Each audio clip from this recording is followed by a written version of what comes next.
الهامة بهاللقاء.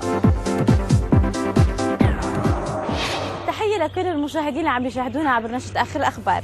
احنا اليوم موجودين بكواليس برنامج الميدان وحفل ختامي كتير حلو بتغني فيه الفنانة أحلام من بعد أول إطلالة إعلامية لإلها من بعد ما جابت البيبي فاطمة، إضافة لهيك راشد الماجد، الوسمي، وحمد العامري. أحلام كانت عم تحفظ الأغنية لأنه لساتها مش حافظتها. كل الأخبار الحلوة وجديد كل هالفنانين تابعوها معنا عبر نشرة آخر الأخبار.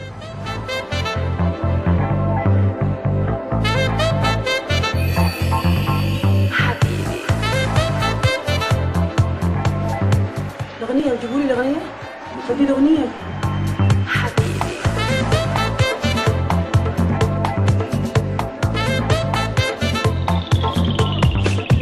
أداء اليوم إن شاء الله بريد مع الفنان أخوي حمد العامري، كلمات علي الخوار والحان فايز السعيد. عندنا طبعا يعني نهائي الميدان، مناسبات جدا عزيزة علينا برعاية الشيوخ أكيد، وتواجدنا فيها مهم ويعني لنا الكثير من دون شك. حياكم الله وسهلا وحياكم الله يا روتانا، ونتشرف بروتانا اليوم مشاركة معانا، وهذا خدمة للميدان ونا كفنانين، ونقول لكم مشكورين على هالية. تحب أحلام؟ وايد. شو بتقولوا لها مع بعض؟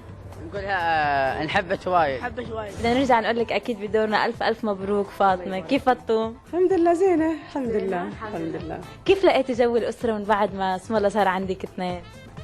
والله ما في أحلى من الأسرة، ما في يعني هي هاي اللي بتظل وبتدوم للإنسان، مش للفنان، للإنسان بشكل عام. خبرينا اليوم عن مشاركتك ببرنامج نهاية حلقة الميدان اللي اسم الله سنويا عم بيكون اسم أحلام أكيد مطروح.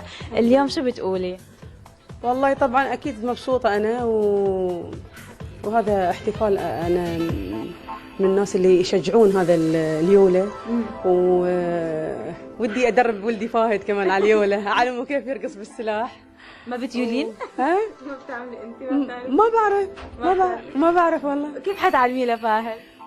والله يمكن اخليه يلتحق عندهم اذا في مدرسه ولا شيء، لازم يسوون مدرسه على فكره. والله شوفي انا عن جد موقفه حفلاتي لين شهر 4 يعني، بس لما يجي موضوع اليوله على طول وافقت، ما فيني اقول لا اصلا، ما فيني. شو رايك اليوم؟ احسه كانه بالعام انا قلت نفس الكلام، احسه كانه شيء وطني ولا الوسمي؟ صح؟ ان شاء الله نسوي احتفاليه حلوه اليوم. خبرينا ست أحلام قديش هلا شو بدنا نشوف فاهد بغار من فاطمة أو لا؟ كثير كثير كثير يعني قد ما بقول لك، والله قد ما بقول لك عن جد. يعني هذه مشكلة أنا أواجهها الآن في البيت. والله؟ كيف عم بتوافقي بينها وبينه ما يغار منها؟ بحاول قد ما فيني إني أكون معاه هو أكثر. أي والله. ما بتشبهه فطوم؟ يمكن فيها أكيد منه شوية. أكيد. ما بتشبه أمها؟ لا بتشبه أبوها. وفهد بلكي بيشبه أمه. لا أكيد بيطلع عشان هيك حلو، عشان يشبه أمه. هذا اعتراف كتير حلو. ست أحلام أولا وأخيرا بدنا نقول لك كتير انبسطنا اليوم بلقائك، وعلى فكرة كتير كتير كتير حلو اللي أنت لابسينه. ميرسي حبيبتي. هذا اليوم كالعادة يعني بس سوداء. شعري اليوم نبيه الباشا، ومكياجي هند الأميري. بنهاية لقائنا معك بنتمنى لك كل التوفيق، إن شاء الله يا رب يتربوا بعزك. متى إن شاء الله بدنا نشوف كمان غيرهم؟ إن شاء الله very soon.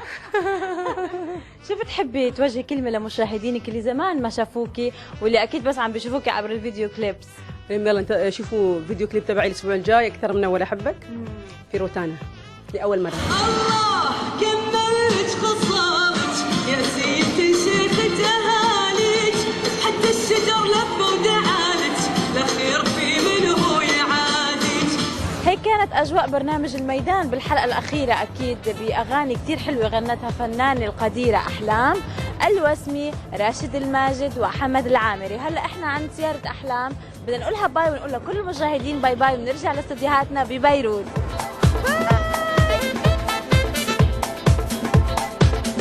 حبكم موت روتانا.